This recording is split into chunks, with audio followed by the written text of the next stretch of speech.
Good morning, AM Brainstormers. Today we are here in Beijing, China with Jenny Cho and Why Architecture Think Tank. Jenny Cho is an architect, multidisciplinary designer, and textile enthusiast. She received her BA in architecture from RISD with a minor in contemporary theory and criticism. She went on to receive her master's in architecture and urban design from Columbia. A true cross-disciplinary creative, Jenny blends design and technological interfaces with the skills and knowledge of artisans to reappropriate daily objects. Most recently, she has worked with the acclaimed Taiwanese architect Xin Yin-chun to create sustainable housing systems.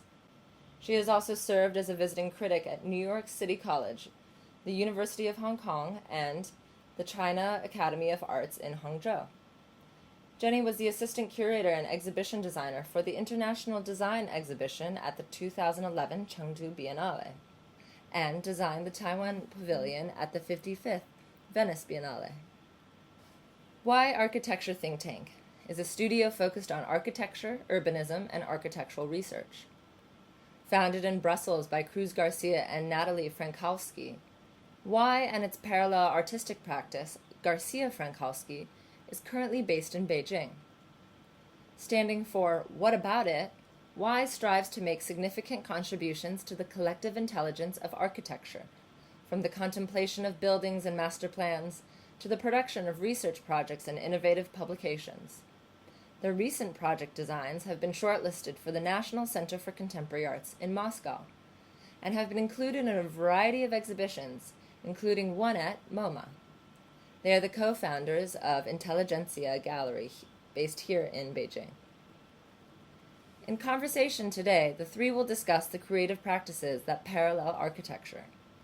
Analyzing the relation between architecture and art, they dive into questions surrounding the role of the user and creator, ending in a theoretical debate on the definition of architecture as a whole.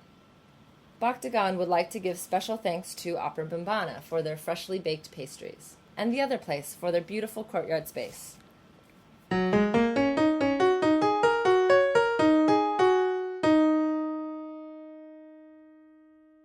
Architecture really is this profession that requires some very rigid training to become a professional architect.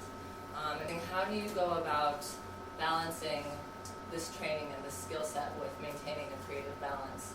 And when you have clients, how do you go about negotiating with those clients what it is that they are requiring of you as trained architects, but also, what you're wanting to express through your work and the creative needs you're wanting to maintain.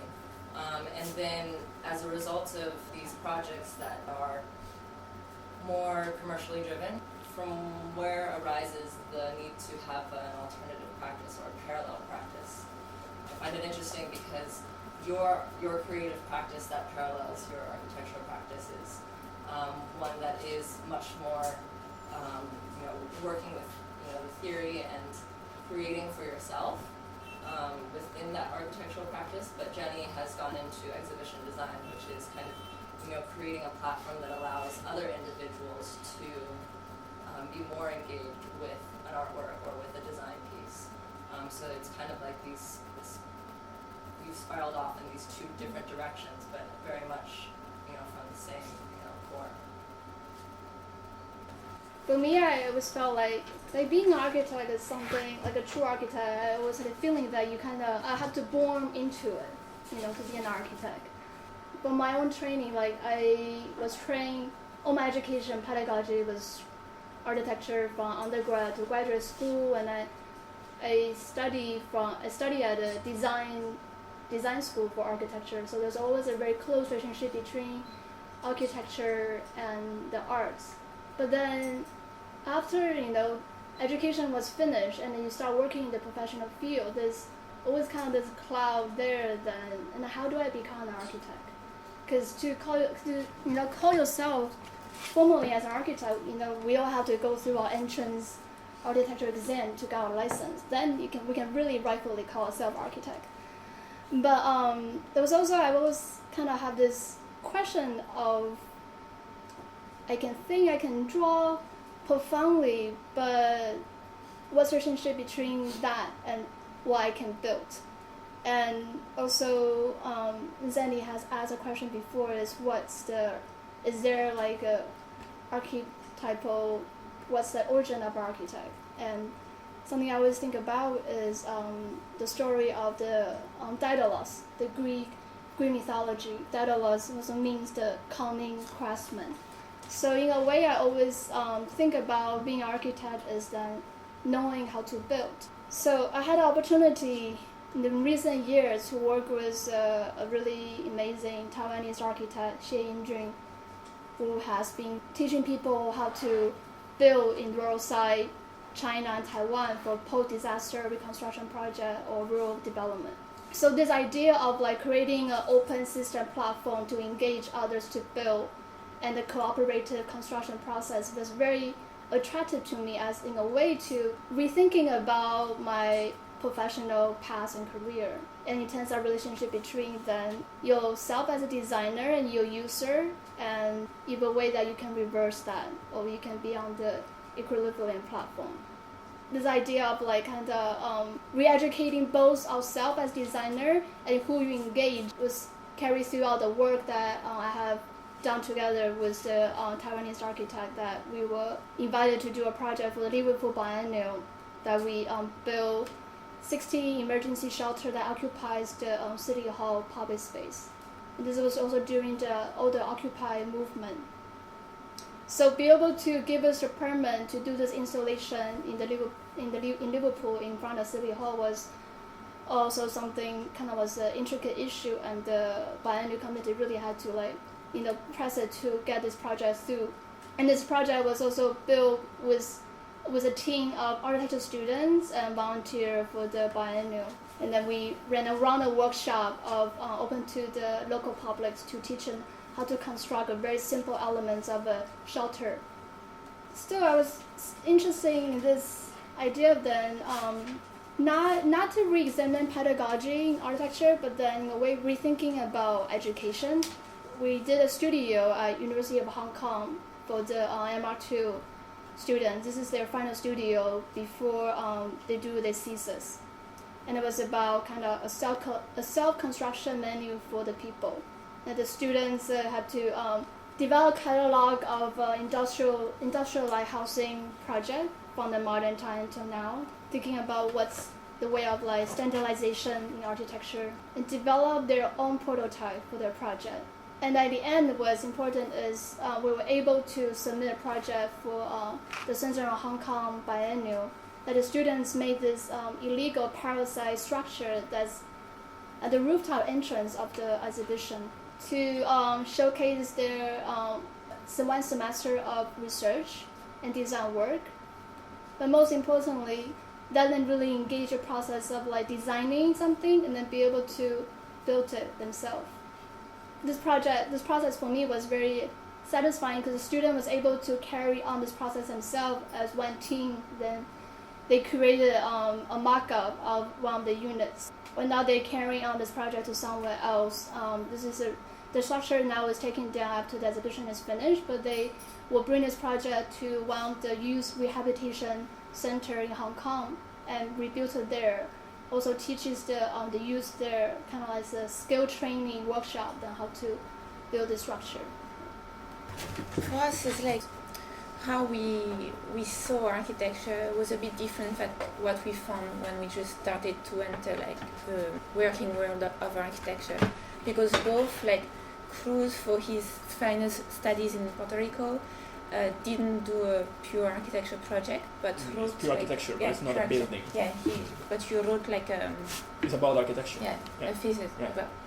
And I was also like in a department of theoretical.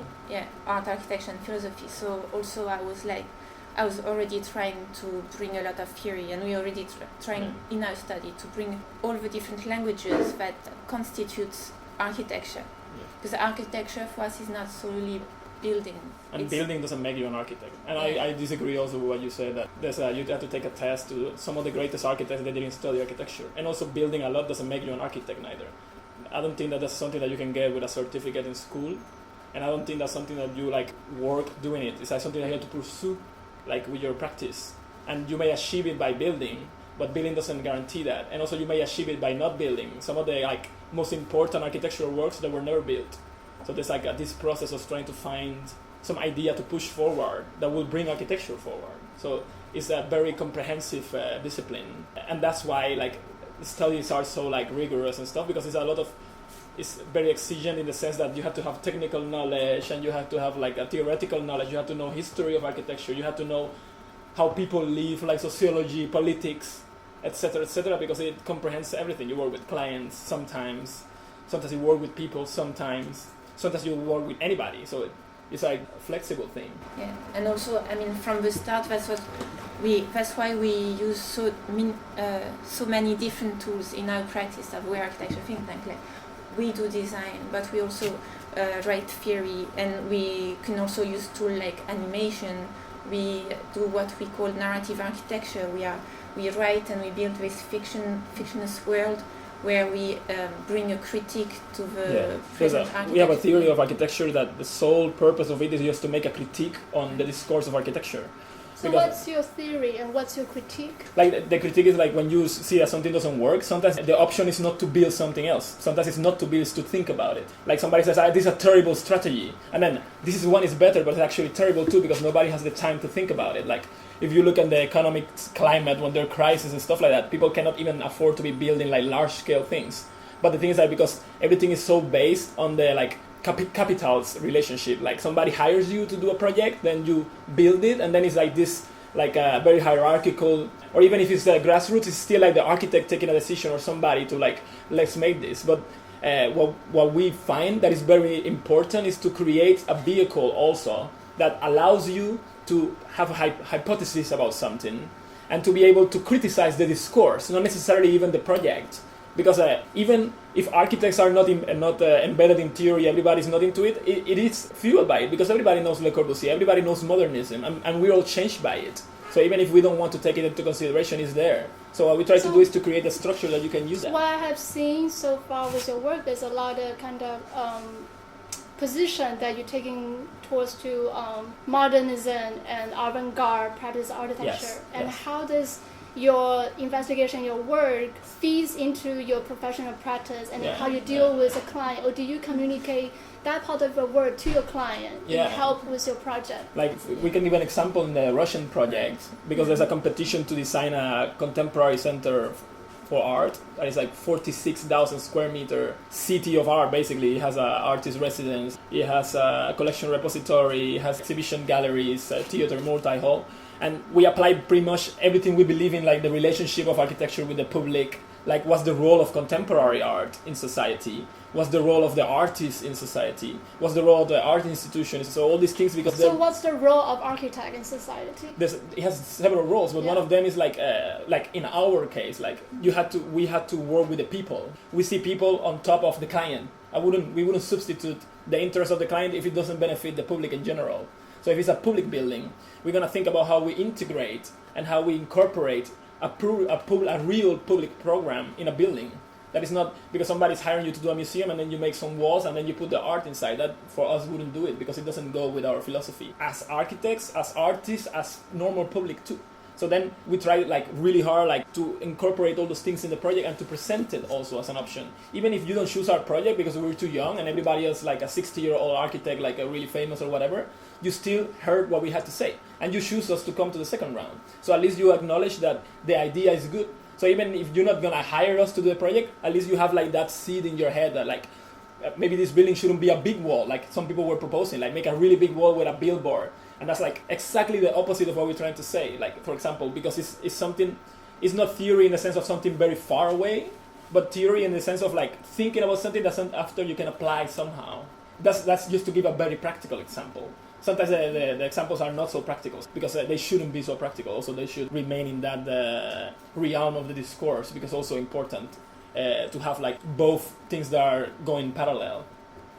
The process of your work, this poetic imagery kind of driven, is quite beautiful, and you have a very strong urge for narration. I wonder, how do you want your audience or reader to engage or experience your narration?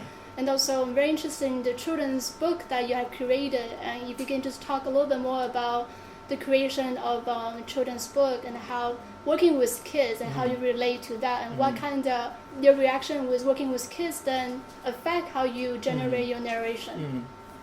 So again, I think it's a good illustration of like all the values and all that we believe in that we managed to translate in.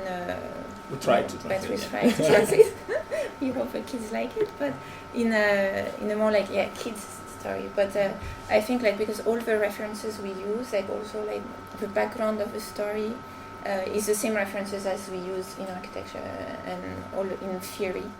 And also it's about questioning. That is something that is always present in everything. Because like just to summarize the story, it's a story of a city where the sun never sets and the people have a cult of the sun.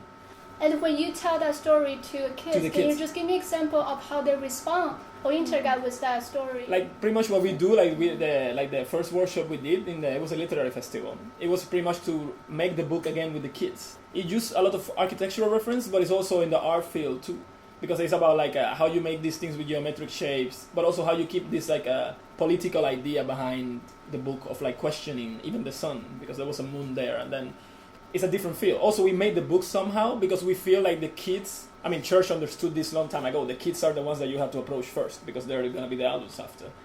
Sometimes the adults, they're not in the same channel of understanding when you tell them a story, because or they get bored, or they have other interests, or everybody has preconceptions. See, that's why I'm interested is when you make a children's book, then what's your objective to communicate with the kids? Because everything that we use is a different tool of communication. We try to find very basic ways to communicate ideas. It's not that the kids are more simple. The kids don't take bullshit, for example. If you try to like tell them too much around the story, they will get lost and they will tell you.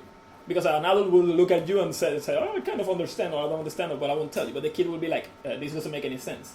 So how you make the point in a very concise way. And I think that that's a really big challenge, to approach the kids with a story that is still related to some things that are more philosophical and transcendental.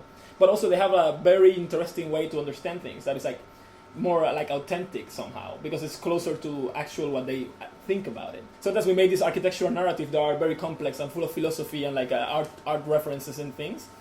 And they're very complex because they're meant to be like that. The audience is not for everybody, for example. Visually, yeah, but the text, if you read it, you shouldn't be able to understand it if you don't know the reference. Sometimes, some things, because it's meant to be like that. So it's how do we bring like the essence of those things to another medium? Sometimes it's painting. How you communicate something very simple with painting or with a collage. And in this case, it's how you made the story very simple so kids can understand it in a very simple way, graphically speaking, and in the terms of the narrative. And of course it's a challenge. I don't know if we achieve it, but I think they sort of understand what's the idea. That's the thing, the beauty of it also. It can have so many interpretations. Like for us it means something, for you it means something, for me it means something slightly different. And for the kids I'm sure it means something else. But it's how you develop tools like publication or building sometimes, or sometimes just talking to communicate an idea. So it's always finding this like a repertoire of medium. That's like a main point of all our practices, is always like to try to engage dialogue with everybody about different subjects. That's why one part of that way stands for what about it is also like to question. Yeah, and also it goes even beyond that, because I mean there's an art practice, there's a gallery too, so it's like everything has a own purpose, and that's why we always try to keep, even if it's the same two people, to keep a different identity, because each one has a different responsibility too. Like we cannot go to a architecture client with a painting, so like look at this beautiful black square, what do you think about it? It's not the medium to communicate the idea, so then you have to like talk with architecture, and of course you have a responsibility, like you have to, I don't think it's a service, because it's not, but it has a role on society, so then you have to put think about it. You cannot, because otherwise it will be irresponsible. But at the same time, you cannot come with the architectural program to an art project or to a contemporary gallery or something like that. So it's always trying to find channels to express different things. So every question you have, there's a different medium, not just building. So it's very interesting for architect to have a kind of running like a gallery at the same time. So kind of what's driven your kind of your curatorial practice, and how you select people that you want to show in your gallery and engage with your own work as well.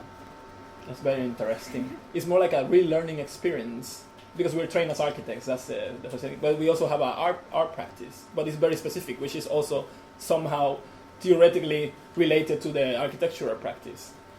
But for the gallery, we try to find like multiple channels of what contemporary art is, because at the end of the day, it's always about defining or opening the definition of what the discipline is. Architecture is always questioning what architecture actually is, like what are the mediums that show it. It happens the same with art, like for example, I'm more like a painting person or object person, but then we have to like discover like new media, performance and things like that. And then how do we try to find artists also the same values, like universal values? We're always looking for Chinese artists, China-based artists, but artists that are not based here, to show them here too, together, which goes again with the same principle of this thing that is like it's very broad and open. Up to now, it's always trying to find this very big platform where we can bring people together. Can you give example of like working with one artist that you have and representing the show in there that kind of come out as a like or like how it might influence your own thinking as well? All the time our thinking is being influenced by the work of other like artists. More specific like a example. specific. Yeah. Like for example, the show we are curating that opens next week is about a lot of works that have little to do with our own works in any sense. There's some relationship in that they're critique of the system, but aesthetically speaking, they're very different. So in the way we try to understand, like for example, there's an artist that takes wedding photos as a photographer and shows the same wedding photos as an artist in Contemporary Art Museum of Modern Art. So what is he looking at and what is the understanding of it? Or if he playing with the capacity of him to play with not just the people that he's showing, but with the audience that is looking at those images. How do you look at something? How do you understand it? How you as an author, as an artist, can manipulate your audience or think that you're able to, like, because sometimes people assume that because you're looking at something, you're judging that, but actually it may be the artist that is judging you, your capacity of judging that, of like making a critique on something or of understanding something. So I think finding all these artists, like also with Chinese couple that questions what the gallery is, like they call it a project called The Outsiders, because saying that the gallery feels like everybody in the Hutong is actually an outsider in the gallery, or the gallery is an outsider in the Hutong. We didn't invite them with that in mind, but when they come with the idea, then it makes you rethink what you're doing too, because it's like, it's sort of funny, but it's true. There's no critique of the system without self-criticism first, if you are the system too, like we are all the system. So the capacity also of rethink what you're doing, like what's the role there, because you think like, oh, we're really open, we're this, but somebody comes from the outside, so like, no, like everybody that comes to this openings look like very fancy, beautiful people, like I mean, Hutong people are also beautiful, but not like nice with the nice pants, and they're like really like art opening sort of aesthetic, while the Hutong looks in a different way. So they're bringing that. It's also like how to be critical even with yourself, like even when you think that you're making a critical project. So it's all this questioning. Even the project that we have right now with the semiotics is like how artists work with medium, questioning their own medium. Also something about longevity in a discipline, like working with artists that were born in the 50s and the 60s, and how they, like, one of them started working with ceramic, and eventually he ended up working with paper that imitates the ceramic, because they, like, when he was making something so beautiful, that goes again with the concept of architecture as like this craftsmanship, and he said that the ceramics he were making, they were so beautiful that he felt that they were not art anymore, which is very interesting. It would be like the opposite for some people. And then he started like using paper to question even the material he was using before, because he felt like it was the aesthetic and the beauty of it was like pushing away the idea of being an artist and questioning the role. So all those things are like things that I think affect us a lot. And how do you find creative ways to comment on that? Because it's not just about going around just like complaining. That will be like a not very constructive. Sometimes that's the way to do, but sometimes the way is just to make a constructive critique, and how you can use all these different mediums that you didn't know even we didn't know even existed, because it's not our training. It also seems like you're questioning this larger institutional framework that of professional practicing architecture or contemporary art, but also your work still remain quite autonomous. And how does being a foreign architect working in China has affected you so far? And then you kind of how you feel like where it will lead you. That's very interesting, because it's also a tricky situation, because we came here too young. So we spent like you're European, but working like when we founded Way was 2008. There was when the crisis crashed. I arrived to Brussels, to Europe for the first time, and it was like 5 weeks after, something like that, Lehman Brothers went bankrupt. So it was like the beginning of the end, pretty much, of like the economic. So we spent little time, and it was in a really bad crisis in Europe. So we came to China. So at the same time, most of the projects we done, like the Russian project, like publications we do, like competitions, they're mostly outside of China too. So it's a strange place where it's like we're here. There was a better economy, but we're not really doing anything with the economy itself other than just being able to create your own bubble to practice in a sort of free way. Do you see anything interesting in the content of China that you would like to engage? There's a lot of interesting. In Beijing only is like one of the most interesting places I've seen. I don't know if it's solvable with architecture because it's already so screwed up in a bigger scale. I mean, we're surrounded by architecture, but you cannot single out one thing that you say, I really like this. It's like, because it's other things, politics and bureaucracy and economy and scale, demography. But there's a lot of things that we learn here that we like, even if there's no particular Chinese-ness in what we do, we are a product of Beijing somehow. In the ways we work, like how you see things, how you approach projects, how you can do 20 things at the same time. That's, I think that's very Beijing too. In other places you need to go in like a very specific infrastructure, where here there's no infrastructure. You have to create your own infrastructure. You want to make a publication, go ahead and make it, just find a printer and make it. You're making one publication. So I think it's all related in this like a chaotic environment where you can learn. Also you can go crazy, so you have to be also careful in where to balance. But there's a lot of things to learn also, because I think, and that's something that we were talking, is that I feel that here we really live in, talking about contemporary again, we really live in a contemporary moment. Like contemporary art in China, for example, is real contemporary. Like the artists are there. I mean, like the contemporary art scene, and the contemporary architecture even shorter time, is really new. If you go to New York, contemporary art, most of the time there's a lot of dead artists, which is kind of interesting, because how you can be contemporary and already passed out, that would be like a post-war modern or something. And here, I think it's something that is living in the now. So it's modernity happening in your like in front of you, which is something that we would have lost as an experience if we were somewhere else, because Europe is not really contemporary in a lot of sense. It's more like a preserved something that of the past. And the States is the same, with the bureaucracies and infrastructure set in place, while here is like everything is being created new in front of you and with you as a participant. So what you make, it may affect something in the future. Maybe not physically, but at least in the sense of creating some sort of base. And I think also like the time, like how time feels here, like everything happens really fast. So that's why also we were able to do like so many things. It's like 1 year here is like 7, it's like dog years pretty much. Like 1 year here is like 7 or something like that. That's the intensity of the things that happen here.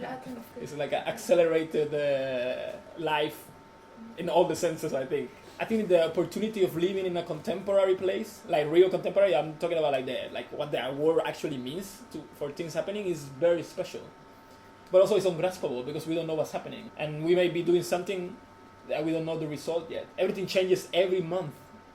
Like it's really difficult to plan something like 2 years ahead, like 1 year ahead, because like in 2 months your life changed completely, and then you have to like go in a different way. Also, I think that's why all the platforms that we created, somehow they respond also because we've been here. Now, right now, the economy in architecture is really slow, even in China too, because like governments are like of course, because you spend so much money, at some point you have to stop spending at the other. It's not like a building boom or anything. And clients are not crazy to build whatever. Even like really famous architects, they're having a lot of problems to get things started. So how do you keep yourself busy and interesting? So you have to maybe sometimes find different paths that are not even inside the discipline, and still can inform what you're doing.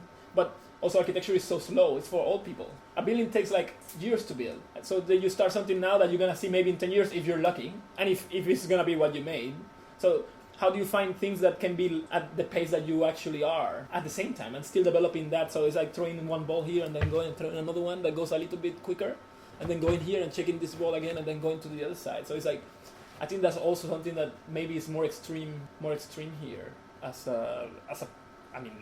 living. And then actually if you have in some sort of like creative practice, you have to like improvise a lot and make things. It seems that a lot of the work that you guys are doing and this like constant questioning is something that you see very often in most artistic practices. And I wonder whether you think your users or the audience or the public at large is doing this questioning alongside with you as they are going to your gallery openings or looking at your renderings or even reading your pure hardcore icons, your manifesto. And do you think that users or the public actually need to be challenged, and do they need to be offered this platform that can allow them to constantly be thinking, or do they just need a solution that has allowed you to do the theoretical research and kind of deduction of what makes most sense within the circumstance, and then I'll kind of present that final work to them. I think I want Jenny to start with this because her work is very much, it's very clearly driven by the research that she does, and with the other architects that she works with, kind of looking for these alternative solutions to engage users as the builders, to engage the builders as the designers. Well, I'm very kind of interested in this creative process, not only for myself, but also is how you see them working with people collaboratively. So then you might start something that internally, but then it will through the kind of the process of communication negotiation, that something will kind of form and come out of on that. But this is also something that I have come to realize through practice, when I outside the school. Because in school, that you can have the leisure to develop your own project, and having to be the way you wanted to, and structure your own argument. But then once you're not in school anymore, or not just theoretical practice, but dealing with creating something real, then this majority, 80% of the time, we are negotiating, communicating with your own team, with your client, with a contractor, with an engineer. So I think working with people kind of becomes a focus for me. Then how do I work with people, and where everybody's voices kind of comes from, and how you can push towards to something that you want to achieve. And I think that's kind of a direction of work that I'm trying to engage now. And also the ability to make something, because architecture, a building cannot make by one person. We all know that. And it's very, very different of being an artist, of the satisfaction of you're creating something, you enjoying painting. I have a very lifelong passion with textile that I'm experimenting, because it's something that I can just experiment with my own hand. But then I'm still somehow I landed to be an architect or educated as an architect, that I want to look at how then I can make a building involved with so many people together. I think now with form a new collaborative with my colleagues, and this new collaborative will kind of focus on the culture of collective making, and also going back to the production and the craftsmanship and artisanal value. I think she makes a really valid point about how architecture is a very naturally collective profession, and how you cannot survive as just one individual or as a designer. Depends what you're doing. Well, exactly, which is, I think that you guys are kind of, this little anomaly, because you are architects and you are working on architectural projects. But it's interesting because you are very much, self-sustaining, without a larger collective, and you are kind of doing your own projects, though they are very theoretically driven. All our part is more about always asking questions, and yeah. we don't really we don't have a pretension to try to bring a close answer. Yeah, I think there's no solutions to things. I don't believe in final solutions, for example. Right. It's a dirty word. A building has to be finished. So it has to be finished, but even buildings adapt. But what I mean by solution is when you make a building, I don't think that's the only thing you can do. That's the thing that you're going with. Making a museum, that's not the only solution. So it's not really a solution. And it also is not a solution because I'm sure it's going to create a different set of problems while you're doing it and what is done. So there is no solution. It's always try to find this negotiation with the circumstances and try to bring answers that are for sure are going to bring questions too. because I think that's why there's architecture is so full of possibilities and challenges at the same time. Because even when you have a program that is very fixed, like sometimes the most successful projects are projects that change the program and they bring new program, like because the client was not thinking about it or whatever. So you're able to bring new things, which are not necessarily a solution. They may solve some things, but also they will generate a different sort of. I don't think it's necessarily a solution. I think it's more of a conclusion. It's a conclusion to like a theoretical discourse that you are engaging within.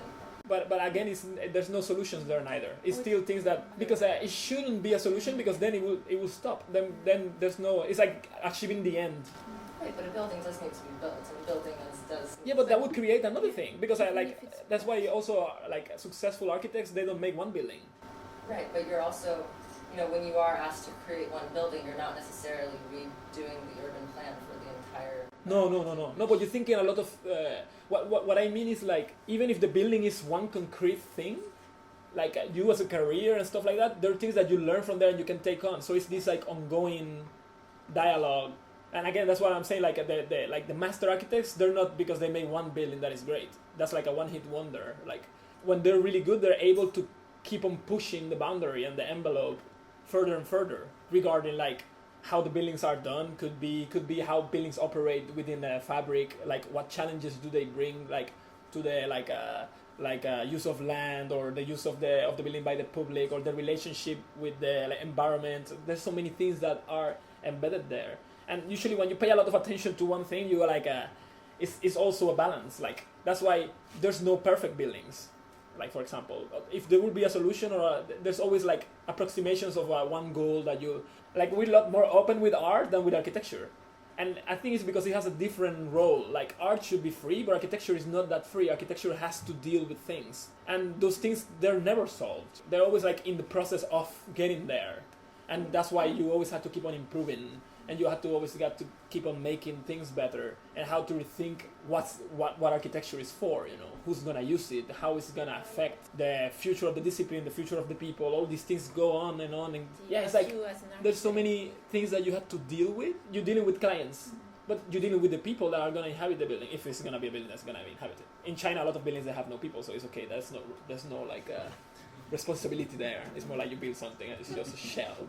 What do you think about yourself as architect that has an artistic practice, or you an artist and architecture is a platform? What is this duality? We are architects and artists. When we make an architecture, we are 100% architects. When we make an art, we're not architects anymore because we're not making architecture. Do you think that when you're doing architecture, at least creating your manifesto and developing this, that's not art? Yeah, I mean you can put it in a museum, but you can put anything in the museum. Yes, exactly. Because everything is art, but not everything is architecture. Again, art is free. Architecture is not. So what's architecture? I cannot define architecture. No, but then your work is being trying to redefine about that. Yes. But for example, in architecture, we always have like very strong values that we try to stick to it, and but we try to communicate. Even when we do like a collage, still, even if it's an image, it still has strong values behind that we don't want to let go. In art, we are more free because. We question art. Of course, but we don't question architecture when we're making art. The thing with architecture is that everything you make, publication or talking or making a building, is still related to architecture. So it's still thinking about how you push the boundary in any of the realms that, like the manifestations of it, in theory or in practice, so you always have these channels, and they all still concerned with the building environment at the end of the day. Even if you're writing a text, it's still related to that thing at the end. So it's a very specific thing. While in art, then you're talking about, if we criticize talking about painting, there's nothing of architecture there. It's just like the history of painting or like contemporary art or things like that. So maybe for people it's not so obvious because the image, they relate. But for us it's really specific. Because you're in a channel. Of course, it's the same people making the things, so they have like some sort of relationship. But the purpose they serve are really different. And like again, you can put anything in a museum, but not everything can be architecture. Architecture, for us, it's a very almost romantic way to see it. Like we see architecture very romantically, and art not. Like I see architecture as this thing that you have to achieve and it's ungraspable. But art, you don't have to achieve it. Art, you can make it, and you can like remake it, and it doesn't have to I be. think that if you look at Jenny's work, though, even what she was doing with the Biennale, how she is bringing in like the user to create these like tents. Yeah. And even when she's going out to places like Sichuan where there's an earthquake or like these disaster zones and working with the locals to create their own housing. But that's architecture. It is, but it's like you're bringing them in as users to create something themselves. But that's architecture too. But the thing is, like, there's not a manual of architecture. It doesn't have to be done by an architect neither. But you're saying that it's like this ungraspable. No, it's not like that thing that is there. But again, building, like engineers that make buildings, they're not making architecture, in my opinion. That's just buildings. So there's a difference between building and architecture. But there, what she's doing, this has a lot of like consciousness behind, and there's a lot of intention, and there's a lot of knowledge too. So you make it or me or I make it doesn't make the difference if it's architecture or not. Actually, I can make something that is not even architecture too, even by being an architect. Which architects are, I think that they're lots of times doing. You work as an architect, but you don't make architecture because it's like a profession, but it's not what you're actually making in reality. Would you think of yourself as kind of in the genre of paper architects? I don't think that paper architects doesn't exist. I think that's like a bad word. It's like derogatory of people saying like paper architecture. What the fuck is paper architecture? All architecture is made on paper because architects are not putting bricks. No, paper architecture also refers to this of like more theoretical practice. Yeah, but again, that's really important for the practice. Okay, we believe that architecture should have strong values. We are speaking, of course, of how We see it. Paper architect is a term used for people that just all their life are making like drawings. Like Livius Woods, he's a paper architect. He has a big museum exhibition. He never tried to build anything, just objects. And he make drawings of fantastic things, which sometimes I may agree in the why people call them paper architect because they never actually try to like affect to build. But that doesn't mean that he didn't affect generations of architects. What would perplex me a bit more is then in your body of work you show proposal, theoretical approach, but then not the building. Yes. I mean, I'm 30 and she's 28. We're young. I mean, we try to build, but that doesn't happen in 2 days, especially with an economy like this. But we try, and we make buildings with drawings and construction. Actually, we have built, but I didn't show it to you. But we have built small things, which I don't think qualifies me as an architect or disqualifies me as an architect, because I don't think that's even in the discussion. Because again, I know a lot of people that have built 3,000 buildings, and I wouldn't call them an architect, even if they have a master architect in the business card. For me, that doesn't mean anything, because for me, this goal and this search that you have to have that you may not be doing as a practice. And at the same time, you may have built Talawando didn't study architecture, and he's a master architect, and he makes amazing contributions to humanity. So it's all this a balance between the discipline in the different levels, from theory to building. But again, what we do, we don't see the difference, because we don't define architecture as only like when I'm making a building, but we understand, we understand, and we have all the ways, we already make finalists almost build museum to small building to some magazine, but I think they're all part of the same discourse. I think it's interesting what you guys are saying, and I understand the different. You're trying to just put a separation between art and architecture, and that they're different. And I think, at least from my thinking, is just that architects, they manipulate space. They take space and they change it, and then they create a space for people to interact with. When you go to an art gallery, you're digesting the art and you're understanding the art, but you're not as interacting with it. Architects create this space, this place, and you may have an initial purpose for it, but it changes. Buildings are, they take time. They live there for 30, 40, 50 years, and their purpose changes over the course of time. And the way that people digest and use the building mutates, and it's at whatever is needed at the time. That's what that space serves. So it's very interesting as an architect, because you're not planning for the now. You may have an initial purpose. But you're also trying to plan for the future almost, because you don't know the problem yet. Like what you say, it's an option. And it's the option that best serves the time. And it's interesting how that option also interacts with time and the end product, or the end audience, which is the people that will interact with that space. Also, I must say, again, because art is so free, some artists do work with the environment, and they change the environment. Like Olafur Eliasson makes really large-scale environmental works. Ilya Kabakov has the concept of the total installation. He actually makes architecture, not as an architect, but as an artist, because he wants to affect you in an environmental way. So again, because art is so free, art could be everything. You can make an installation that is like it should be there for it. There are projects like, even Gordon Matta Clark, he destroys buildings, he makes really big holes and apertures in them, and that changes the space in the building like an architect would do. But the purpose is not the same. The purpose is to be art, while the other one, the purpose is to be architecture. I think it's more in the intention than in actually the final object. Of course, this is for everybody to judge in their own way, because somebody that sees everything as art, they won't even agree with me, because for them everything could be art. So that's depending on who's looking at it. But I think that architecture serves that role, but art can also be that and other things. But architecture is more difficult to be other things that are not related to architecture. That's the principal difference I see. Do you think that it has anything to do with the responsibility of the work that is created to the larger public? I think more within the discipline. Like architecture has a responsibility to respond to architecture, which sometimes responds to the public, but sometimes... What do you mean by respond to architecture? Like, for example, when you go to school, you study architecture, but you're not working with the public. But why was architecture created? What was the intention of... Some rich people wanted to build... No, it's not. Architecture is the most basic thing we need as humans, shelter. Yeah, but shelter is not architecture. Why is not shelter not architecture? Why is it not? A cave is not architecture, because it's not design. So architecture has to be design. I think so, yeah. There's an intention behind. No, because then otherwise the earth is architecture. What's the meaning of architect? Somebody that pursues architecture, try to make all the things that comprehend architecture. And then there you will put all the list of the things that you want to feel. But I cannot say that it's shelter, because then being under a palm tree will say, this is a fabulous architecture, which is not. Also, designing is not making architecture. And it can give you shelter. Why is shelter not design? It could be design, but it doesn't have Everything is design as we make. No, we make. That you said the trick. No, the thing is that everything that human makes become a design. No, design has an intention of designing. I build a house. How is that no intention? I know that's very particular, specific thing. So I build. But putting a hammock. No, but in your case, yeah, because you're making it with that. I'm not talking about in my case. Talking about just the fact of giving shelter. I wouldn't call it architecture, because otherwise I would be saying that all the buildings here are like architecture, which I don't think. I think that they're just buildings. I don't know. The problem is I cannot define it, but I know when sometimes are not like. Just the principle of shelter. Also, because architecture doesn't have to give you shelter. You can make a wall and just be there, and it still be architecture. Or you can make like a void and still be architecture. It doesn't have to give you shelter. That's one of the things. We're talking about the origin of...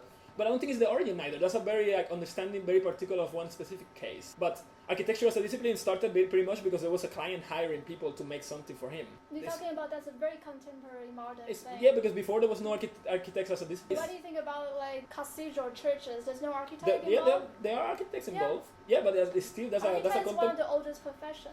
That's with prostitution, it's true. They're two of the oldest profession, but they still respond to a client hiring them to do something. I mean, artists without a patron would not be able to make a living. Art? Either. No, but living is one thing, but you still be able to make art. I mean, I know, I can show you hundreds of struggling... No, I can make houses and it doesn't have to be commissioned by someone.